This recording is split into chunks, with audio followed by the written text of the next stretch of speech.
Nowadays, there is another buzzword which is mindfulness, which people talk a lot.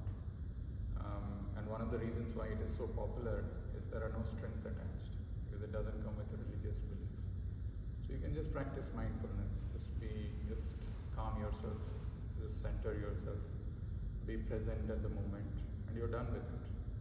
So people often take it up, but what they don't know is mindfulness stems from the Vedic knowledge. It's just an offshoot or a byproduct of some Vedic concepts, where meditation is also part of it.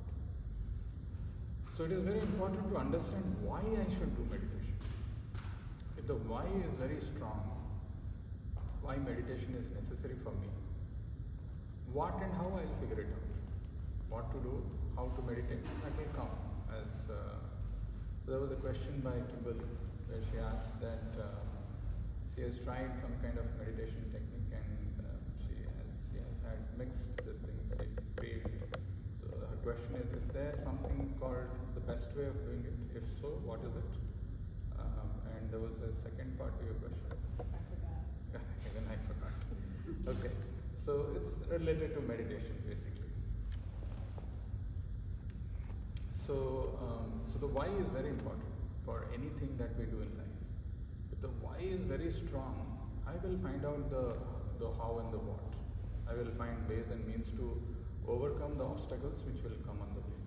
But if the why is not strong, one single obstacle also will appear like very big, a huge monster.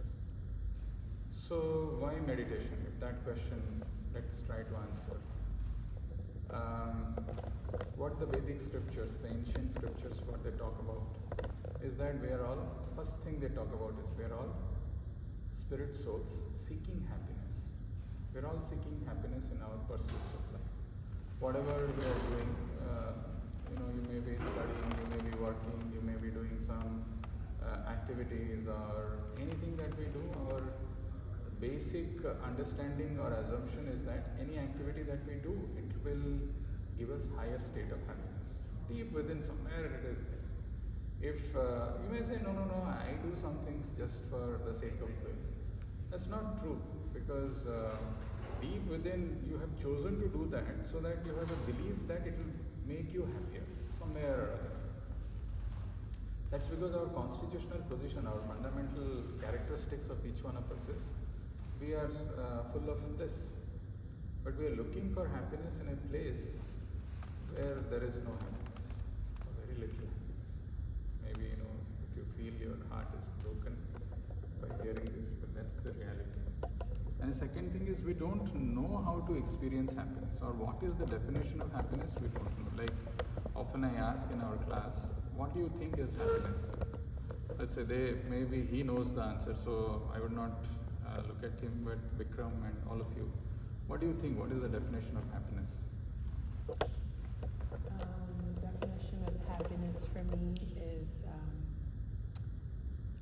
joy, like allowing someone else to experience joy, and I love doing that for people. Mm-hmm. So that's where I receive happiness from, so it's service. It is service, okay. Mm-hmm. Very, very nicely put. Sure. I was not expecting this answer, honestly. Usually what people say, state of mind where you get what you wanted. Exactly. This is the common answer which you will get, and that's what we understand, right? So you desire something, and when you get that thing, when that desire is fulfilled, you say that state to be a happiness. That's where you experience happiness. But our scriptures are telling this is a myth. The happiness does not lie outside. There is no position, no circumstances, or no object which can actually give you happiness. That is not true. Happiness is an inner state. When your mind comes to the state of absorption, or when the mind comes to the state of unwavering, you experience happiness. And let me illustrate this with some examples, and yet this will be very clear. I told I studied from Allahabad, right? Allahabad is situated on the banks of river Ganges. It's a beautiful, very big river in India. They sell a particular snacks there. It's called the samosas. Very famous. Maybe I don't know if you're aware of it, but you're nodding. At least you would have heard or seen some. All of them are very familiar. Right? So Indian samosas are very famous, and those days I remember one of the days I had gone with one of my friends, and we were sitting in one of the shops and having some hot samosas, and we were appreciating, like anybody who gets some nice food becomes very philosophical. Same holds true for Indians. We are no different. So we were sitting on the banks of Ganges, appreciating how nice the breeze is blowing, and how the ingredients in that samosa is just perfect, and the combination of the spices and different things are just done the right way, and we were appreciating. So we have taken one bite, and there is a third friend of ours who came, and he said that the exam results are out, and the friend who was sitting next to me, he said, "You flunked in one of the exams." So he had taken one bite of the samosa, the other bite was there in his hand, he was about to put it in his mouth. The breeze was still the same, it was blowing the same way. The ingredients were just the perfect, the combination was still the same, nothing has changed, but he is not able to experience happiness in that. What happened? What changed? So in the initial, when he took that bite initially, that samosa had the power to bring that mind to the state of absorption. Hence he was experiencing happiness. The moment he heard this, even though everything else is same, his mind is distracted now and is no more experiencing happiness. It's a very important concept. So people often think that if they just chase after material things and get them, they will be happy. Not true. I can go on giving examples to illustrate the point, but I think the point is understood. Right? So if that is the thing, how meditation plays a big role is it helps bring that mind to the state of absorption.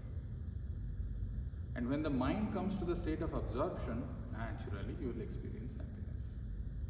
So what is the function of mind? Where does it come? And what is the state of absorption? If you are wondering about that.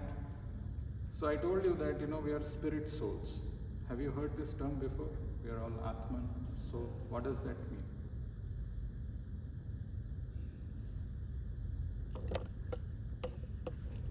Soul.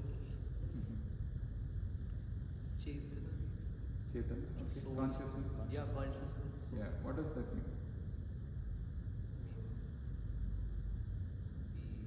The ephemeral sense of life. Because you can't feel, you can't touch. And you can feel, you can't touch, you can't see.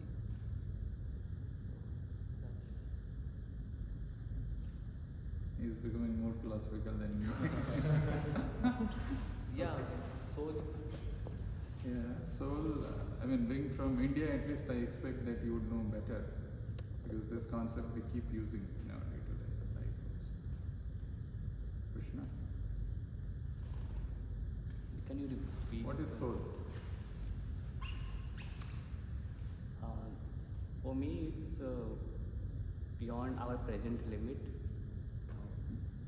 Like whatever we have, we see just a representation by the past and the present from someone else's experience, and what we read and study and we see, and we believe that is the reality. That's the real current reality.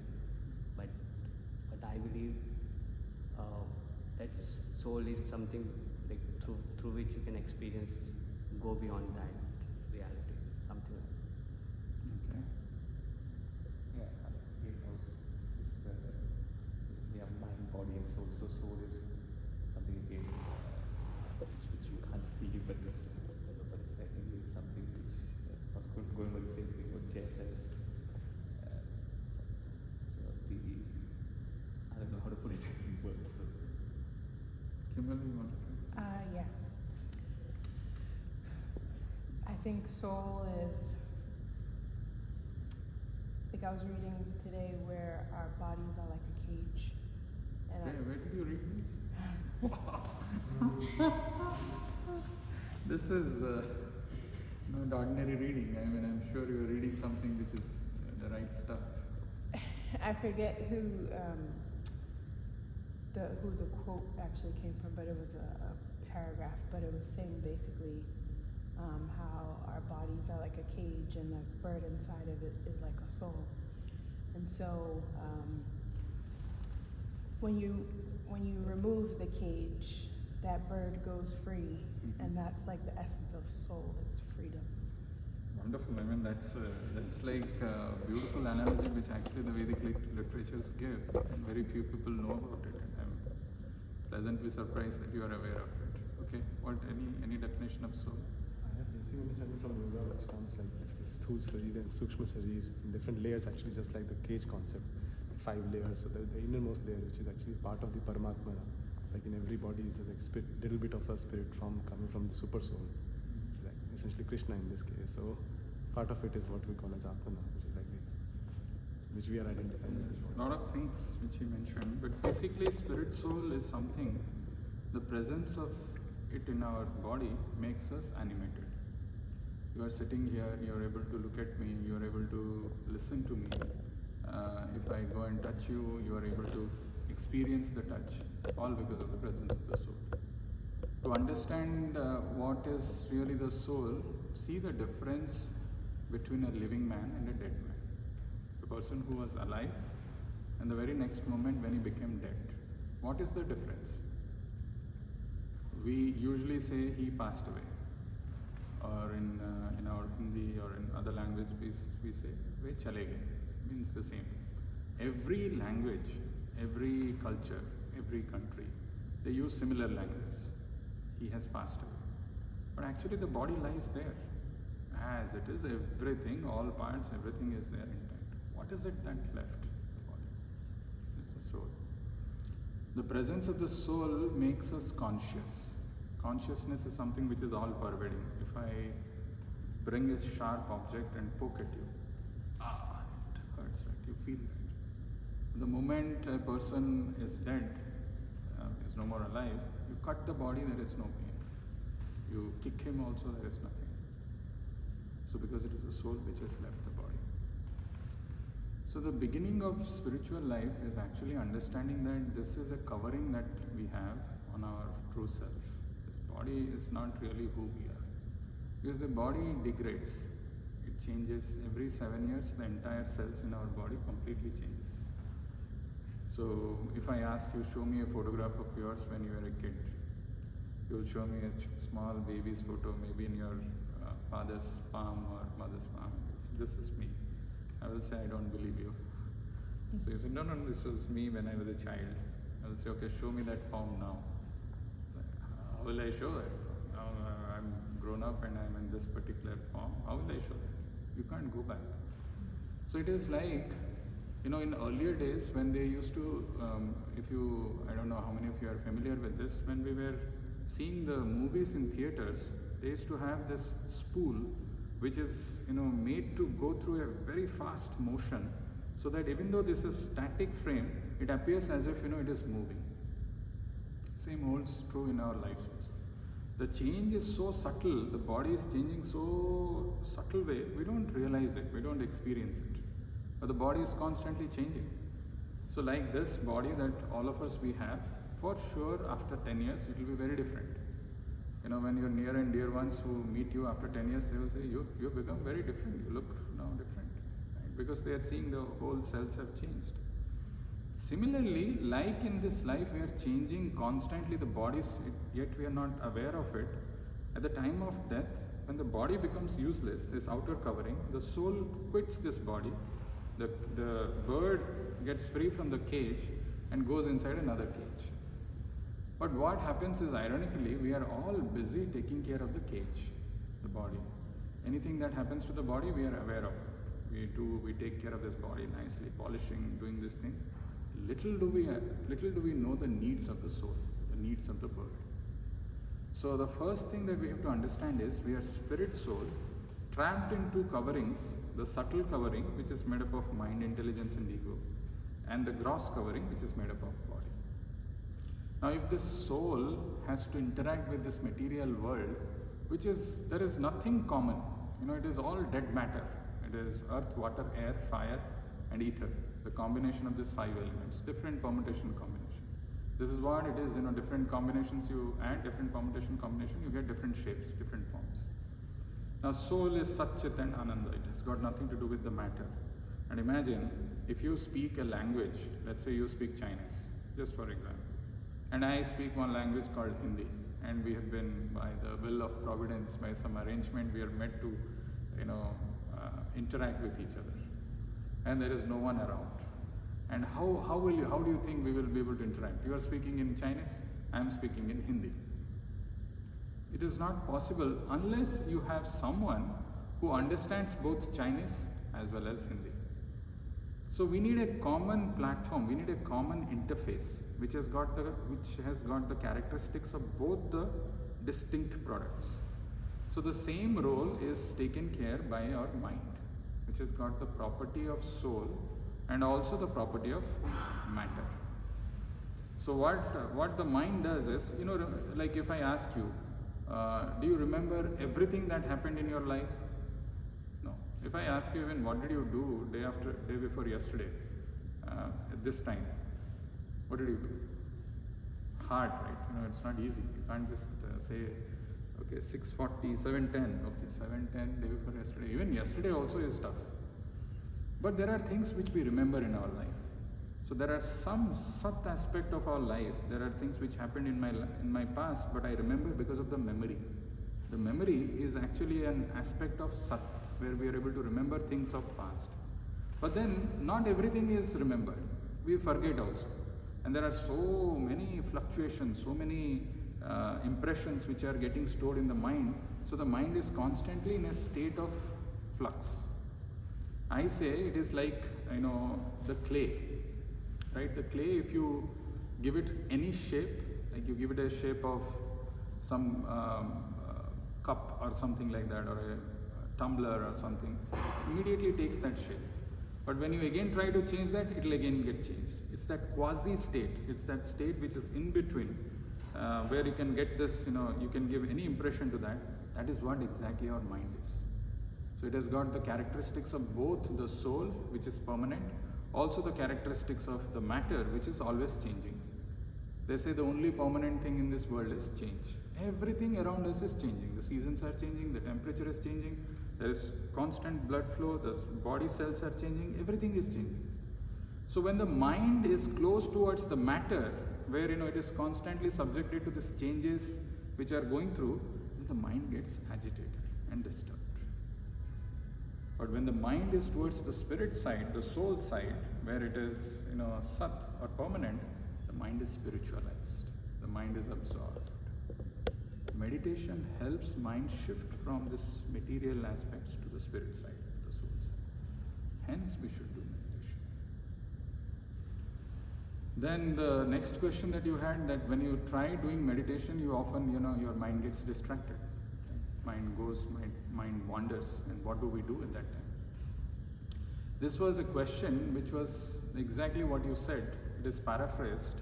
This question was asked by Arjuna, one of the glorified and celebrated learners in the Vedic literature, who asked some very profound questions in Bhagavad Gita, the yoga text.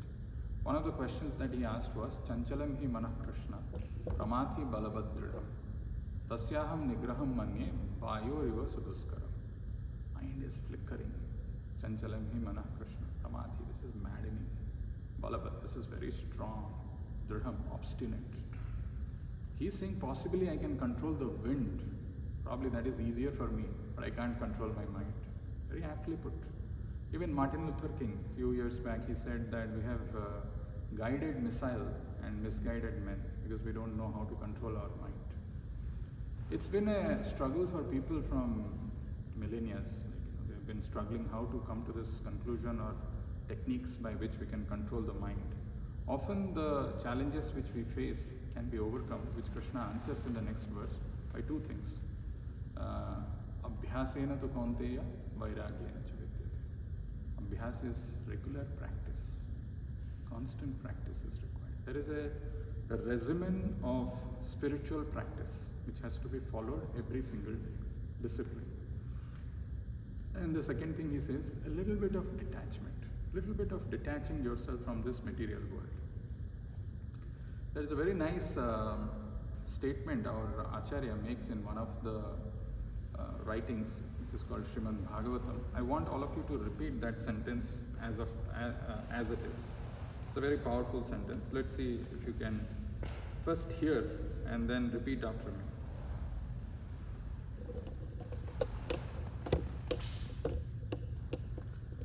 He says, the necessities of life for the protection and comfort of the body must not be unnecessarily increased. Who wants to go for it? Repeat it.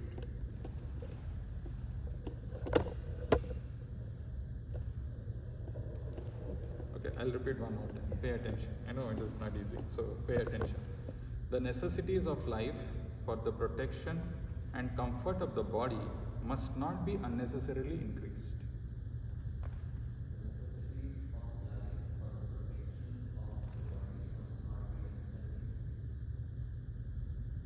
You missed few things. Unnecessarily increased, but you missed one more word. Okay, let's hear from you.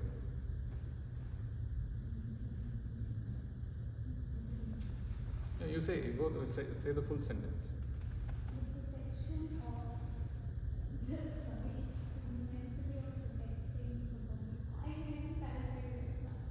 We want to know the exact.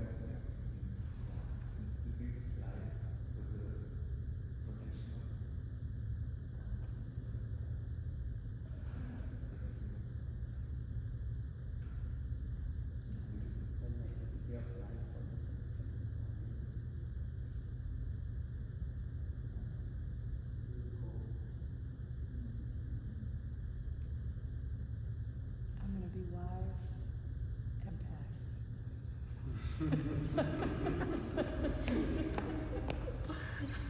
Profound. The necessities of life for the protection and comfort of the body must not be unnecessarily increased. Wow. Good one. Okay. The necessity for protection of body must not be necessarily. No. So every word used in that sentence is important. The necessities of life for the protection and comfort of the body must not be unnecessarily increased. So what happens is, actually our life can be very simple, but be unnecessarily complicated. What are the words used there? For the comfort and protection of the body. You see a small ant, it might be carrying some sugar and going somewhere. You keep your finger over there in front of it. It will leave that and go. So it is worried about the protection of its body. It is also worried about the comfort. That's why he is carrying that sugar crystal and going. Similarly, in our life, if you look around, we have unnecessarily complicated our life with so many. So that's why unnecessarily increased. It should not be unnecessarily increased. There is something which is required for our material necessities. But when we add on, when we want to make extra efforts, for what? For protection and comfort of the body. That should not be done. So we get drifted towards this matter and we complicate our life. And the complication is so much that we are not able to disentangle ourselves. We are not able to come out of it. It's very simple to have a clutter-free life. When you have too many things, too many necessities, too many desires, too many aspirations, too many material things around, you will not be able to see things clearly. Clarity will not come in the mind. Even if your desk is, filled with stuff, lot of things, they're just messed up. Maybe you're able to do somehow, you're able to function, but you'll not be able to think clearly. You'll not be able to think about higher things in life. It's just a small example. So if we make our life clutter-free, if we make it less materialistic, then this, higher concepts of life will strike us. Otherwise, we are busy and we're trying to, already there are some stuff, you pile it up, underneath the carpet and try to get more and more things and then have so many things. After all, we have a small space to live, but that space is filled with stuff. Oh, it's a mess. Who can help us? We ourselves. If we just make ourselves little simpler aspirations, then we can think about higher things. So that's why this reflection is not meant to put things in your brain. It is meant for you to think. The sages, they used to like Vedavyas. He used to live in a simple hut. Simple hut. Nothing is required. The moment if he starts thinking, I should have some furniture to sit so that I can sit, I should have a nice comfortable bed, but you have those bed, then you will have arthritis, you have back pain, you have so many other things. You have hard bed, then it is very good for the body. But now double bed, this mattress, that mattress, orthopedic, all kinds of advertisements, and you buy them, you actually end up having more trouble. Or you think of having a chair or a desk, and then I have to sit, I have to have some lights, this thing, that thing, then life gets so complicated at the end of this thing. For the main purpose why you have gotten this human form of life, you forget that. Keeping life simple, yeah.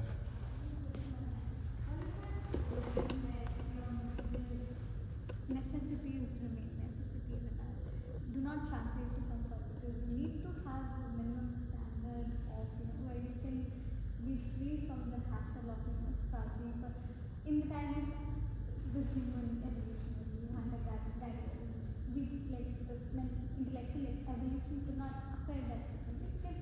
If a mind is focused on what will you eat at the end of the day, and how will you survive, if that's in your survival mode, how will you strive, how will you think about your existential questions?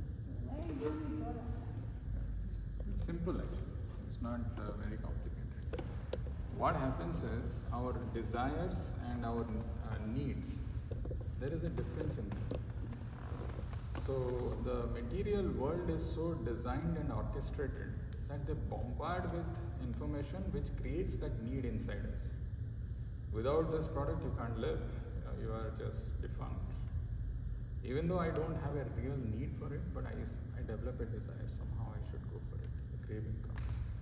So before you buy or indulge your mind in the thoughts, not even physically buying, even thinking about buying, 2000 times you should ask yourself, really is it necessary or not? Often we don't discriminate it. Only when it comes to food, we are very careful about the different allergies that we have, whether this is really, only to certain extent people are conscious of it, mindful of what is put in their plate. Otherwise they are also, sometimes when the tongue is uncontrolled, then whatever comes nice food, so we'll just put it inside, right? But at least some discrimination is there. No, this may be not good for my body. But when it comes to mind, we don't have any filter. Everything we allow it to go inside. Now once it goes inside, it is only going to create some disturbance and agitation. Since we don't have that filter at the beginning and we are allowing everything to go inside our mind, it agitates our mind. Once the mind is agitated and disturbed, trying to control at that time is difficult. There is a flow chart which is given in Bhagavad Gita, very powerful. It says, Dhyayato Vishayan Pumsa Sangas Tesu Pajayate. Sangat Sanjayate Kama. Kamat Krodho Bhijayate. So when we repeatedly meditate or contemplate on some object, we develop an attachment for that. Repeated contemplation is required. You just saw something once in a while, you're sitting here on this chair, maybe this chair is good for you, but you're not meditating on it sufficiently. But if you start meditating, how nice cushion is, how the height is so good, how it is so nicely made. More you keep repeating, keep contemplating, you develop an attachment for this. Dhyayato Vishayan Pumsa Sangas Tesu Pajayate Sangat Sanjayate Kama. From that attachment comes a desire to possess it. Now the intensity has increased. It is no more, just a thought. The thought, because you have repeatedly, sufficiently contemplated, it has gathered some strength. It has become a desire, and from desire it has gone to I want to possess it now. So Dhyayato Vishayan Pumsa Sangasti Supajayate Sangat Sanjayate Kama Kamat Krodho Vijayate. For some reason, if you lack the resources to possess that, you don't have enough money or time or something to buy that, then you feel angry, frustrated in this. Krodhat bhavati sammoha. And once you become angry, it leads to sammoha. Samyak rupena moha. Moha is complete bewilderment. Sammohat spruti bibhrama. So if you go to the state of sammoha, that leads to memory loss. You don't remember who's who, he is my friend, he is my enemy, you forget everything. discrimination is also gone, because now you're in sammoha, you are illusion, you are frustrated, you are angry. So you went out. You don't realize what you're going to do with whom, but you just went out. Sammohat smriti bhramsat buddhi naso. Intelligence is lost, buddhi nasat pranashyati. Again one false stop in this meditation. So there is a cycle, there is a habit loop which gets formed, and it starts with a tiny little desire done sufficiently, repeatedly. That becomes, the cause of attachment, which leads to further things. So at the beginning, if you can nip the bud at the beginning, when that thought is coming, when you're not meditating on that, you don't have to meditate necessarily on every thought that is coming in your mind. Mind is a thought producing machine which produces thoughts which are 90% negative and repetitive. And just to give you another unique characteristics of human beings, there used to be a fish called goldfish, which is kept in the aquarium, which had the unique distinction of the least attention span of 9 seconds up until 2020. Now there is another species of life which has overtaken the goldfish, and they have got lesser attention span than goldfish. Do you know who that species is? It's all of us, human beings. Average attention span is 8 seconds. That means after 8 seconds, the mind would have gone to so many different places. What is he saying? What is the mind, will, soul, goal? Something will be going on in our mind. So this is the problem of this Kali Yuga, where I always say people, we have there are two words which we have to pay attention to. One is called deficit, and one is called excesses or the surpluses. We have huge deficit of dharma. Dharma is the religious principles. Hardly you find people who are religious or who want to understand what is the purpose of life, why am I here, what's the big picture, what is the purpose. They're not worried about that. And the problem is, in the other side, there is excess of materialistic propaganda everywhere. You cannot say, now I have safeguarded myself, I have protected myself in this nice chapel. Big brick stones are there. I'll be fully safe and secure. Wherever you are, it will somehow come. You don't have to endeavor for this, because it is rampant, and it's just everywhere it is there. There is a deficit of good qualities in people. How often you find people who are having genuine good qualities? Very rare. You find people who are ready to cheat you, take advantage of you, exploit you. Bad qualities are increasing. Not just that, talking in material terms, the income of people are going down. Right? People are, there is always on the verge of people getting laid off and things like that, and not getting jobs despite going to some good, nice universities. There are always some challenges, fears. And on the other side, there is inflation. The prices are going up. So it's a situation of double whammy. Right? You are getting beaten up here and you are getting beaten up from there. So that is why a sensible human being should spend sufficient time in reading the Vedic scriptures. Sufficient time is 10 minutes, 15 minutes at least a day. I'm not saying a whole lot of time in a day.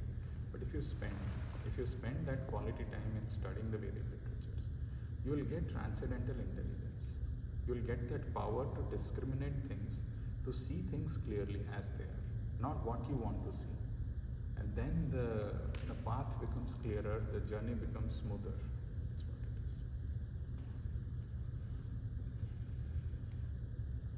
is. Any other questions, thoughts?